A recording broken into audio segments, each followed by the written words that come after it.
Moving average convergence and divergence, जिसे MACD indicator भी बोलते हैं। ये इंडिकेटर को काफी ट्रेडर्स यूज करते हैं अपने डे टू डे ट्रेडिंग में, पर इसके फॉल सिग्नल से काफी ट्रेडर्स परेशान हैं। काफी बार आप एमएसीडी देखकर ट्रेड लेते हैं और प्राइस रिवर्स कर जाता है। हो सकता है आप एमएसीडी का सिग्नल देखकर ट्रेड लेते हैं और ट्रेड उल्टा पड़ जाए, तो आप नेक्स्ट सिग्नल में घबराते हैं ट्रेड लेने में, जबकि हो सकता है कि वो सिग्नल सही हो। काफी ट्रेडर्स इस सिग्नल को अवॉइड करने के लिए 2 से 3 और इंडिकेटर यूज करते हैं, पर उससे भी प्रॉब्लम सॉल्व नहीं होता। और क्यों नहीं होता, उसका रीजन आपको पूरा वीडियो देखने से मालूम हो जाएगा। इस फॉल्स सिग्नल के प्रॉब्लम को कैसे सॉल्व करें, इसके लिए वीडियो एंड तक जरूर देखिए। एमएससीडी एक लैगिंग इंडिकेटर है। ये बाय का सिग्नल तब देता है जब अपवर्ड ट्रेंड स्टार्ट हो जाता है। उस समय एमएससीडी ये बताता है अब प्राइस अप ट्रेंड में जा रहा है। पर प्रॉब्लम ये होता है कि प्राइस अप ट्रेंड में गया तो है, पर बहुत शॉर्ट टाइम के लिए। जैसे ही आप एमएससीडी का सिग्नल देख के बाय लेते हैं, प्राइस रिवर्स कर जाता है। इससे पहले कि आप कुछ कर पाए, आपका स्टॉप लॉस हिट हो जाता है। इसका एक बहुत अच्छा सोल्यूशन है कि आप रियल टाइम इंडिकेटर को यूज करिए एमएससीडी के साथ। अब ये रियल टाइम इंडिकेटर क्या है, इसको जानने से पहले आपको एक बहुत शॉर्ट में ट्रेंड के बारे में बताना चाहता हूँ, जो आई एम श्योर आप सबको मालूम होगा। पर ट्रेंड के बारे में मालूम होना और उस नॉलेज को सही टाइम एंड सही पॉइंट में यूज करना, ये दोनों डिफरेंट एस्पेक्ट है। मेरा मोटिव है कि आप इस ट्रेंड का नॉलेज के इस्तेमाल right place and right time करें, ताकि आप ट्रेड एंट्री हायर प्रोबेबिलिटी के साथ ले सके। एक बार ट्रेंड को बहुत शॉर्ट में समझ लेते हैं। ट्रेंड के 3 टाइप होते हैं: up trend, down trend and sideways trend. Up trend में प्राइस हायर हाई बनाता है और हायर लो बनाता है। इस अप ट्रेंड का प्राइस मूवमेंट को देखिए। प्राइस ऊपर गया, पुल बैक हुआ, फिर नया हायर हाई बनाया, फिर से पुल बैक हुआ। इस पुल बैक का लो पिछले पुल बैक का लो के ऊपर है, तो ये हायर लो हुआ। तो बेसिकली प्राइस अप ट्रेंड में हायर हाई बना रहा है और हायर लो बना रहा है।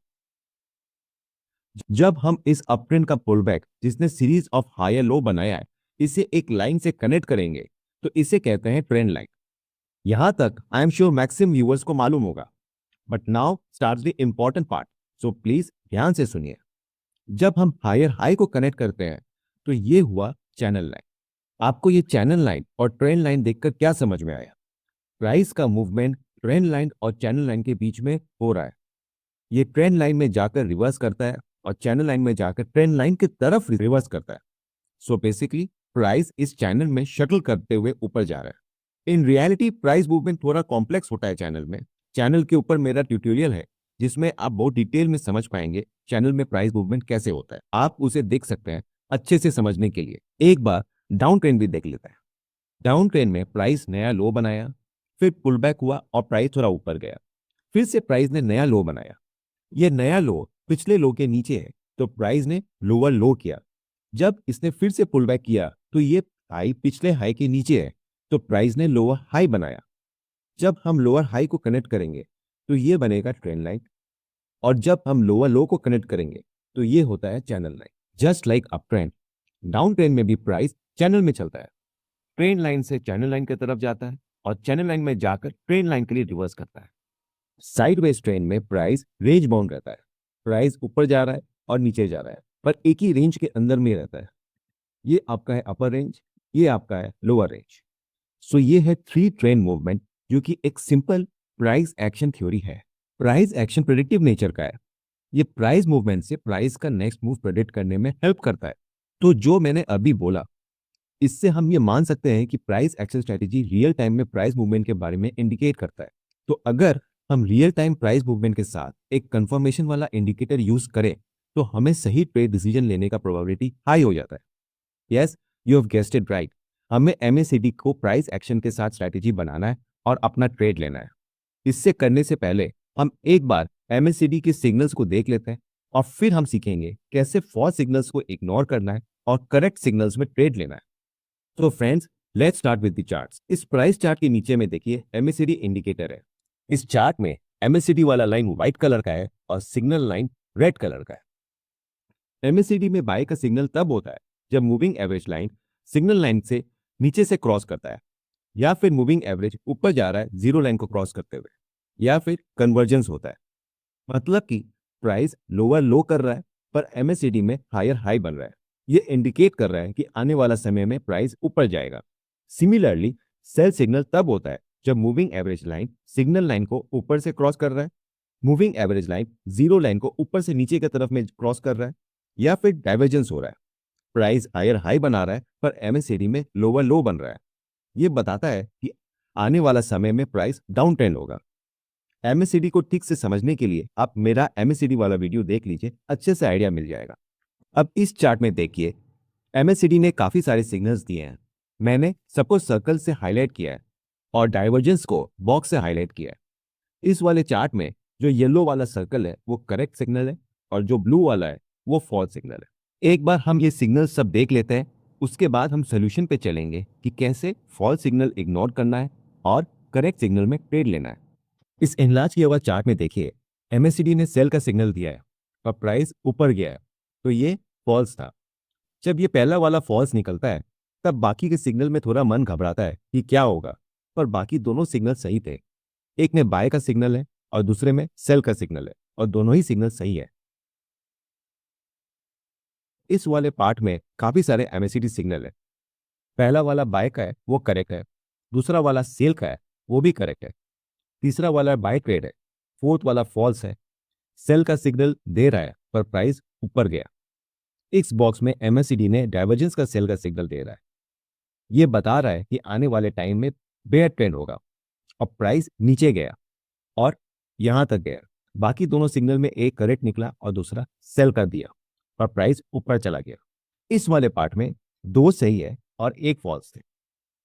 अब बात उठता है कि ये सब तो मालूम हो गया कि एमएससीडी फॉल्स सिग्नल दे रहा है, पर इस फॉल्स और करेक्ट में पता कैसे करें और कॉन्फिडेंस के साथ ट्रेड कैसे लें? क्योंकि ट्रेड लेते समय मन में तीन क्वेश्चंस आते हैं। क्या एमएससीडी करेक्ट सिग्नल दे रहा है? अगर यस, देन प्राइस कहां तक जा सकता है? और तीसरा, और अगर ये फॉल्स सिग्नल निकला तब क्या करना है? तो चलिए इन क्वेश्चंस का आंसर पता करते हैं नेक्स्ट चार्ट। ये चार्ट को मैंने थोड़ा सा जूम आउट किया है। मैंने आपको कहा था कि एक अप ट्रेंड में जब हायर लो को कनेक्ट करेंगे तो वो ट्रेंड लाइन होता है, और जब हायर हाई को कनेक्ट करेंगे तब वो चैनल लाइन। और प्राइस इस चैनल में शटल करते हुए ट्रेंड में जाता है। प्राइस मूवमेंट थोड़ा कॉम्प्लेक्स होता है चैनल में, एकदम से प्रिडिक्टिव नहीं होता है, पर आपको आइडिया लग जाएगा प्रैक्टिस करते करते कि ट्रेंड कैसे जा रहा है चैनल में। इस वाले फॉल्स सिग्नल में देखिए, प्राइस ट्रेंड लाइन से चैनल लाइन की तरफ में जा रहा है। ये आपको सेल का सिग्नल दे रहा है, जबकि यहाँ पे बाय का सिग्नल होना चाहिए था। तो अगर आप उस समय आपको मालूम है कि ये चैनल में है और ये आपको सेल का सिग्नल दे रहा है, तो आप इसको इग्नोर करिए। इस वाले सिग्नल में देखिए, ये ऑलरेडी चैनल के पास में है। चैनल लाइन से ये ट्रेंड लाइन की तरफ जाएगा। अगर ये आपको सेल का सिग्नल दे रहा है तो आप ये सिग्नल को ले सकते हैं। यहां पे देखिए, ये आपको बाय का सिग्नल दे रहा है, यहां पे आपको सेल का सिग्नल मिल रहा है चैनल लाइन से ट्रेंड लाइन की तरफ में। ये डाइवर्जेंस वाला बॉक्स में देखिए, प्राइस ट्रेंड लाइन से चैनल लाइन की तरफ में जा रहा है, पर डाइवर्जेंस में बोल रहा है कि आने वाला टाइम में प्राइस बेयर ट्रेंड होगा, और हुआ भी, चैनल लाइन से ट्रेंड लाइन की तरफ में गया प्राइस। तो ये डाइवर्जेंस काफी पहले से बता दिया कि प्राइस बेयर ट्रेंड में होगा। पर अगर आपको ये मालूम है कि ये प्राइस चैनल में है, तो चैनल से ट्रेंड लाइन की तरफ में जाएगा प्राइस। एक बार मैं समराइज कर दूं जो मैंने बताया। पहला, प्राइस ट्रेंड लाइन से चैनल लाइन की तरफ जाता है, इसलिए ट्रेंड लाइन बाय जोन है और चैनल लाइन सेल जोन है। प्राइस एकदम से ट्रेंड लाइन या फिर चैनल लाइन को टच कर भी सकता है और नहीं भी कर सकता है, इसलिए आपको बाय और सेल जोन में प्राइस का मूवमेंट का ध्यान रखना होगा। दूसरा, जब ट्रेंड लाइन से प्राइस रिवर्स करना स्टार्ट करे और आपको एमएससीडी में बाय का सिग्नल मिले तो आप ट्रेड ले लीजिए। तीसरा, जब प्राइस चैनल लाइन से रिवर्स करे और आपको एमएससीडी में सेल का सिग्नल मिले तब आप सेल का ट्रेड ले लीजिए। इसके अलावा आपको जो एमएससीडी में सिग्नल मिले उसे अवॉइड कर दीजिए तो बेटर रहेगा। एक चीज इंपॉर्टेंट है जो इसमें आप देखेंगे कि जैसे चैनल लंबा हो रहा है, फॉल्स सिग्नल ज्यादा हो रहा है। तो अगर आप चैनल को शुरू शुरू में आइडेंटिफाई कर पाएंगे तो आपको करेक्ट सिग्नल मिलने का चांसेस काफी ज्यादा है और प्रॉफिटेबिलिटी भी अच्छा रहेगा। ऐसा होने का एक रीजन है, चैनल जैसे जैसे लंबा हो जाता है वैसे ही चैनल काफी प्रेडिक्टिव हो जाता है, और प्राइस चार्ट का नेचर है प्रेडिक्टिव नहीं रहने का। तो इसलिए आपको प्रैक्टिस करके चैनल जल्दी से आइडेंटिफाई करना है, अपना ट्रेड लीजिए और निकल जाइए। प्राइस कुछ टाइम के बाद चैनल से ब्रेकआउट करता है और अपना नेक्स्ट चाल बनाता है, और अगर आप जल्दी से अपना ट्रेड लेकर निकल जाते हैं तो आप उस अनवांटेड ब्रेकआउट फ्रॉम चैनल को अवॉइड कर सकते हैं। तो फ्रेंड्स, प्रैक्टिस करिए, पता करिए कि चैनल कैसे बन रहा है। मेरा चैनल वाला वीडियो को देखिए, आपको आइडिया मिलेगा चैनल को कैसे आइडेंटिफाई करना है, क्या प्रोसेस है। फटाफट ट्रेड लीजिए और निकल जाइए। चैनल का लंबा होने का वेट मत करिए। चैनल जैसे ही प्रेडिक्टिव होना स्टार्ट हो जाता है वैसे ही फर्स्ट सिग्नल देना शुरू हो जाता है एमएसीडी में। तो फ्रेंड्स, आई होप ये वाला स्ट्रैटेजी आपको समझ में आ गया हो। अगर आपको कोई कंफ्यूजन हो तो आप प्लीज कमेंट में डाल दीजिएगा, मैं सॉल्व करने की कोशिश करूंगा। एंड ऑफ कोर्स अगर आपको ये अच्छा लगा तो प्लीज लाइक एंड सब्सक्राइब जरूर करिए।